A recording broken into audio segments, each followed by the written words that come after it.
ഈശോ മിശിഹായ്ക്ക് സ്തുതിയായിരിക്കട്ടെ. ഇന്ന് നമ്മൾ ധ്യാനിക്കുന്നത് വിശുദ്ധ ലൂക്കായുടെ വിശുദ്ധ സുവിശേഷം 4-ാം അധ്യായം 14 മുതൽ 22 വരെയുള്ള വാക്യങ്ങളാണ്. യേശുനാഥൻ ഗലീലയിൽ നിന്ന് നസ്രത്തിലേക്ക് എത്തുകയും നസ്രത്തിൽ സിനഗോഗിൽ പ്രാർത്ഥിക്കാൻ എത്തുമ്പോൾ അവിടത്തേക്ക് യെശയ്യാ പ്രവാചകൻ്റെ ഗ്രന്ഥം നൽകപ്പെടുകയുമാണ്. ആ ഗ്രന്ഥത്തിൽ നിന്ന് മിശിഹാ പ്രവചനങ്ങൾ പലതുണ്ട് പഴയ നിയമത്തിൽ. അപ്പോൾ അതിൽ നിന്ന് ഒരു പ്രവചനം യേശുനാഥൻ തന്നെ വായിക്കുകയാണ്. കർത്താവിൻ്റെ ആത്മാവിൻ്റെ മേലുണ്ട്. തുടർന്ന് എന്തിനാണ് ആത്മാവിന് നൽകപ്പെട്ടത്? ദരിദ്രരെ സുവിശേഷം അറിയിക്കുവാൻ, ബന്ധിതർക്ക് മോചനമേകുവാൻ തുടങ്ങിയ വചനങ്ങൾ അവിടുന്ന് വായിക്കുകയും നിങ്ങൾ കേട്ടുകൊണ്ടിരിക്കെ തന്നെ ഇത് നിറവേറുകയും ചെയ്യുന്നുവെന്ന് യേശുനാഥൻ അവർക്ക് ഉറപ്പ് നൽകുകയാണ്. അപ്പോൾ ഇന്നത്തെ ഈ വചനം വായിക്കുമ്പോൾ കർത്താവിൻ്റെ ആത്മാവിൻ്റെ മേലുണ്ട് എന്ന ഒരു വചനത്തെക്കുറിച്ചാണ് നമ്മൾ ധ്യാനിക്കേണ്ടത്. നമ്മൾ ഓരോരുത്തരും ജ്ഞാനസ്നാനം സ്വീകരിച്ചവരും ദൈവാത്മാവ് പേറുന്നവരുമാണ്. ദൈവാത്മാവിൻ്റെ സാക്ഷികളാണ് നമ്മുടെ ഉള്ളിൽ ആത്മാവുണ്ട്. എന്തിനാണ് ഈ ആത്മാവിന് നൽകപ്പെട്ടിരിക്കുന്നത്? പലപ്പോഴും നമ്മൾ ആത്മാവിൻ്റെ അഭിഷേകത്തിന് വേണ്ടി പ്രാർത്ഥിക്കുന്നവരാണ്. ആത്മാവിൻ്റെ അഭിഷേകം എന്നിലുണ്ടാവണമേ. പക്ഷെ നമ്മൾ പലപ്പോഴും ആത്മാവിൻ്റെ അഭിഷേകത്തിന് വേണ്ടി പ്രാർത്ഥിക്കുന്നത് നമ്മുടേതായ സ്വാർത്ഥ താല്പര്യങ്ങൾക്ക് വേണ്ടി ആയിരിക്കാം.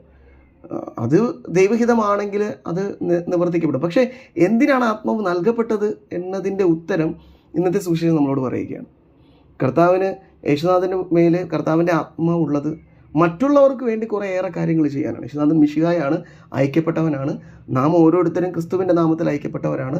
നമുക്ക് ആത്മാവിനെ നൽകിയിരിക്കുന്നത് ചുറ്റുമുള്ള മനുഷ്യർക്ക് കുറേയേറെ നന്മകൾ ചെയ്യാനാണ്. യേശുനാഥൻ അത് വളരെ വ്യക്തമായി പറയുന്നുണ്ട്. ദരിദ്രരോട് സുവിശേഷം അറിയിക്കണം. ഇവിടെ സുവിശേഷം എന്ന് പറയുന്നത് ക്രിസ്തുവിനെ കുറിച്ച് മാത്രമല്ല, അവർക്ക് നൽകാവുന്ന നല്ല വിശേഷങ്ങൾ നൽകുക എന്നുകൂടെയാണ്. പിന്നെ അന്ധർക്ക് മോചനം, ബന്ധിതർക്ക് മോചനം, അന്ധർക്ക് കാഴ്ച, അടിച്ചമർത്തപ്പെട്ടവർക്ക് സ്വാതന്ത്ര്യം, കർത്താവിൻ്റെ സ്വീകാര്യമായ വത്സരം. അതായത് എല്ലാ മനുഷ്യർക്കും നന്മ വരുത്തുന്ന ദൈവത്തിൻ്റെ വത്സരത്തെക്കുറിച്ച്, ദൈവത്തിൻ്റെ സമയത്തെക്കുറിച്ച്, ദൈവത്തിൻ്റെ ഏറ്റവും സന്തോഷമായ ആ ദൈവരാജ്യത്തെക്കുറിച്ചൊക്കെ ജീവിക്കാൻ വേണ്ടിയാണ് ഈ ആത്മാവിനെ നമുക്ക് നൽകപ്പെട്ടിരിക്കുന്നത്. അപ്പോൾ ആത്മാവിനെ നൽകപ്പെട്ടിരിക്കുന്നത് നമുക്ക് വേണ്ടി മാത്രമല്ല, ചുറ്റുമുള്ള മനുഷ്യർക്ക് നന്മ ചെയ്യാൻ വേണ്ടിയാണെന്ന് ഇന്നത്തെ സുവിശേഷം നമ്മെ ഓർമ്മിപ്പിക്കണം. അപ്പോൾ യേശുനാഥൻ നമുക്ക് നന്മ ചെയ്യാൻ യേശുനാഥനുണ്ട്, അഭിഷേകത്തോടു കൂടെ ഉണ്ട്.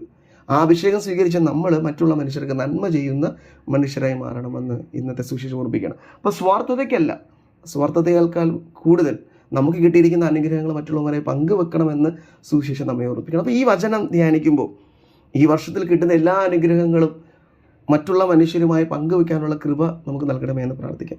യേശുനാഥൻ അതിന് നമ്മെ സഹായിക്കട്ടെ. ആമേൻ.